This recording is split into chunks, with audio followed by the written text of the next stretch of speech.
Stop ngebandingin diri kalian sama orang lain. Sering ngebandingin diri kalian sama orang lain, itu cuma bikin otak kalian itu capek. Apalagi kalau kalian setiap hari melihat sosmed. Berikut adalah efek yang sering terjadi atau sering muncul kalau kalian sering ngebandingin diri kalian sama orang lain. 1. Ngerasa diri kalian itu kurang terus.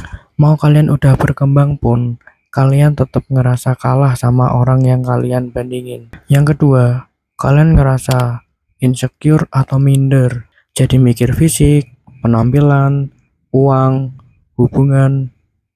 Pokoknya kalian selalu ngerasa minder dan ngerasa bahwa hidup orang lain itu lebih bagus ketimbang hidup kalian. Yang ketiga, kalian susah menikmati proses kalian. Padahal setiap orang itu prosesnya itu beda-beda. Dari startnya aja kadang kita sudah beda, guys. Ada yang biasanya cepat di satu hal, atau ada yang lambat tapi dia konsisten.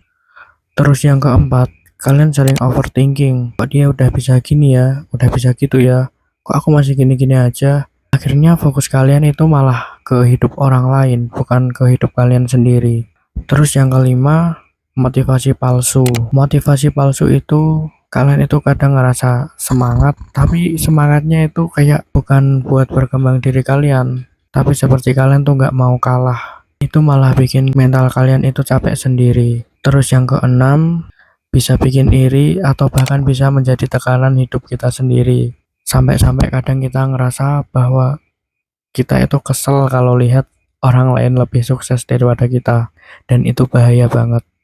Dan yang paling bahayanya lagi, kalau kalian sudah di titik membandingkan behind the scenes hidup kalian dengan highlight hidup orang lain. Kebanyakan di sosial media itu orang-orang nunjukin hasil mereka, bukan proses mereka. Ngebandingin diri sebenarnya itu masih wajar kok, kalau kalian ngejadiin itu sebuah motivasi, bukan malah bikin mental kalian itu capek. Dan otak manusia itu memang suka ngukur posisi. Tapi yang lebih sehat, bandingin dirimu yang sekarang sama dirimu yang dulu misalnya.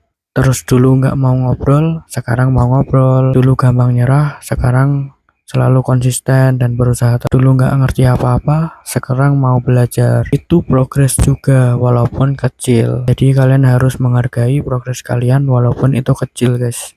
Kalian nggak perlu overthinking ngebandingin kayak, kok dia udah jauh, aku masih segini-gini aja. Proses orang itu beda-beda, guys. Jadi kesimpulannya, kalau kita selalu ngebandingin diri kita sama orang lain, yang ada kita nggak berkembang. Itu, guys.